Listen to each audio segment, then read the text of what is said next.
Philippe Collignon nous a rejoint. Bonjour, Bonjour Philippe. Bonjour Thomas. Comment allez-vous? Super bien. Alors mieux que les buis, parce que alerte mieux. buis, ils sont effectivement menacés, nos buis, qu'ils soient en boule, en cube ou en pyramide, parce qu'ils sont atteints de maladies, c'est bien ça? Oui, parce qu'après les pyrales, vous savez, ces petites chenilles vertes qui ont complètement décimé les buis, mais qu'on maîtrise aujourd'hui, eh bien, il y a deux maladies qui apparaissent, deux champignons énormes. Ils s'appellent Cylindrocladium et Volutella. Alors, c'est des jolis petits noms. c'est très joli, poétiques. oui. Oui, On a c'est envie très de joli. tartiner un peu. Mais alors, ils sont horribles. Hein. Ah En bon, quelques mois, ils vous déciment, ils vous dessèchent les buis, surtout les grands buis.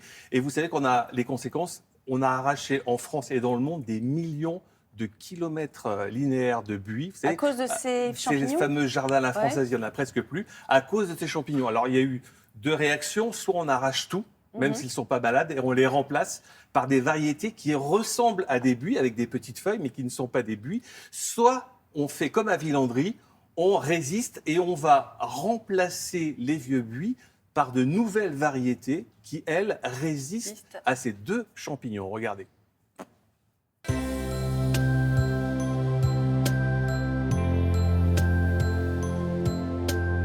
Henri, merci de nous accueillir ici à Villandry, son château, son potager, ses jardins, mais également ses 50 km de buis. Alors à l'heure où tous les châteaux presque suppriment le buis, vous avez décidé, vous, de maintenir la tradition. Oui, ces buis, depuis 10 ou 20 ans, souffrent de difficultés, notamment ce que l'on connaît très bien, qui est la pyrale de buis, cette petite chenille qui s'attaque aux feuilles de buis.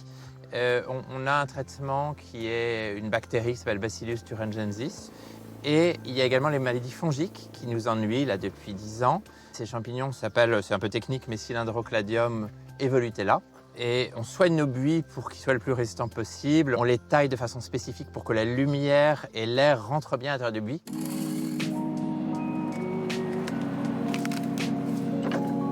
Néanmoins, j'ai choisi une solution assez radicale pour ne plus du tout être ennuyé par ces champignons. C'est de remplacer les buis.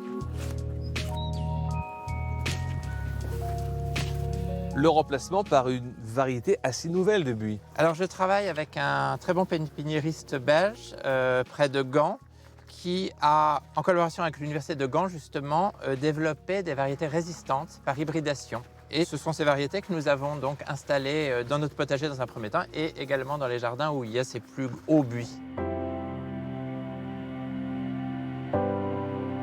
Alors voilà le carré où nous avons installé ces renaissances, ces buis très résistants.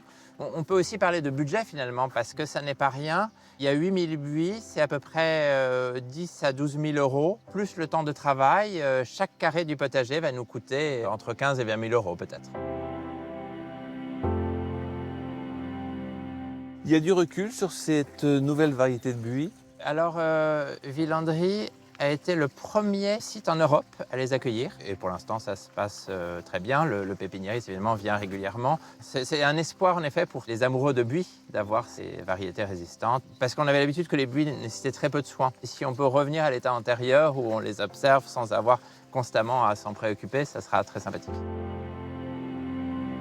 On se disait que c'était magnifique, un parc magnifique, un jardin extraordinaire. Sans buis, il n'y a plus d'âme. Oui, Donc exactement. vraiment, il faut les remplacer, les sauver. Il ne faut pas qu'ils disparaissent. Non, comme, exactement. Il ne faut pas qu'ils disparaissent, donc il faut maintenir cette population de buis. Parce que remplacer un buis par une plante qui lui ressemble, ça n'a pas la même âme, ça n'a pas le même corps. Et nous, les particuliers, comment on peut lutter contre les maladies? Alors, effectivement, le particulier, il est astreint à la pyrale et à ces deux maladies. Alors déjà, il faut éviter de les mettre en pot, parce que quand une plante est en pot, eh bien, elle souffre.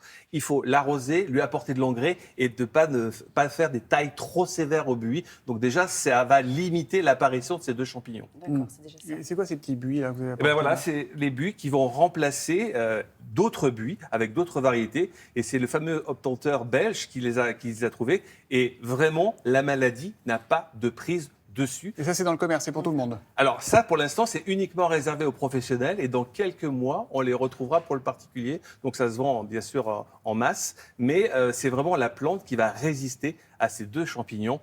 Cylindrocladium et Volutella pour terminer C'est doux, en non? poésie. Eh bien, merci beaucoup, Philippe. Dans